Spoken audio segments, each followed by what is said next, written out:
কারণ মুর্শিদাবাদে তৃণমূলের দুই গোষ্ঠীর কন্দলে সেখানে রণক্ষেত্র পরিস্থিতি। সেখানে এক পক্ষ অন্য পক্ষের ওপরে লাঠি নিয়ে চড়াও হয়।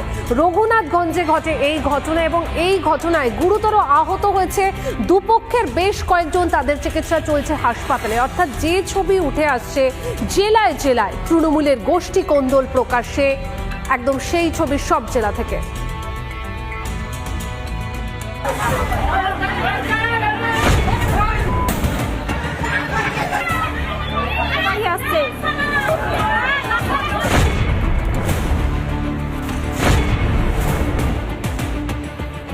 তৃণমূলের কোন্দলে রণক্ষেত্র মুর্শিদাবাদের রঘুনাথগঞ্জের ২ নম্বর ব্লক।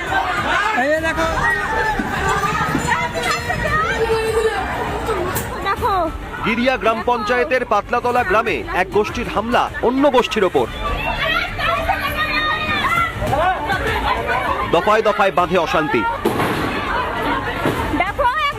বেশ কয়েক মাস আগে খুন হয় বাবলু শেখ, আর সেই ঘটনায় অভিযোগ তোলার জন্য চাপ দেওয়া হচ্ছিল বলে অভিযোগ। দেখো দেখো তৃণমূলের গন্ডা বাহিনী, দেখো এই যে দেখো মার্ডার করেছে, ওনার শ্বশুরকে মার্ডার করেছে। ও মানে পুরনো বিবাদকে কেন্দ্র করে আজকে কেস করেছে ওরা, কারো জেলে আছে তার জন্য কেস ওঠার জন্য ওরা এরকম করে অত্যাচার করে। ওরা কি পার্টি করে? তৃণমূল পার্টি করে। আপনারা কি করেন? আমরা তৃণমূল পার্টি করি। তৃণমূল পার্টি করেন। নৌকাঘাটে ভাড়া নিয়ে বচসাকে কেন্দ্র করে ঝামেলা, নতুন করে অগ্নিগর্ভ হয় পরিস্থিতি। ঘাটে ঝামেলা হয়েছে পয়সা নিয়ে ঝামেলা হয়ে হঠাৎ করে এসেই মারধর করতে লাগলো। এই যে টোটোটাকে ভেঙেছে, কাজ কি করে খাবে? প্রধান এসেছিল বলে প্রধান এসে ভেঙেছে।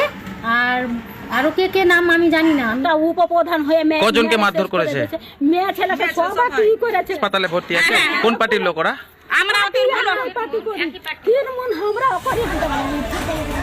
তৃণমূল পঞ্চায়েত সদস্য আবু বক্কর শেখের পাল্টা দাবি, প্রধান এলাকাকে শান্ত রাখার জন্য বলতে এসেছিল, কিন্তু তাকেও রেয়াত করা হয়নি। তাদের অভিযোগ নাকি প্রধানের দলবল নিয়ে এসে তারাই নাকি গ্রামের ভেতরে হামলা চালিয়েছে। এটা বিরোধীদের কথা। প্রধান কোনো দলবল নাই, এর ৪-৫ জন লোক ছিল। প্রধানের একটাই উদ্দেশ্য ছিল যে যেটুকু ঘাটে ঘটেছে আগামীতে যেন ওটার বড় ধরনের কিছু না ঘটে, তার জন্য তার বাড়িতে বুলিতে আসা। এই বুলতে আসার ফলেই প্রধানের উপর অ্যাটাক করে। এলাকায় বসেছে পুলিশ পিকেট। রিপাবলিক বাংলা।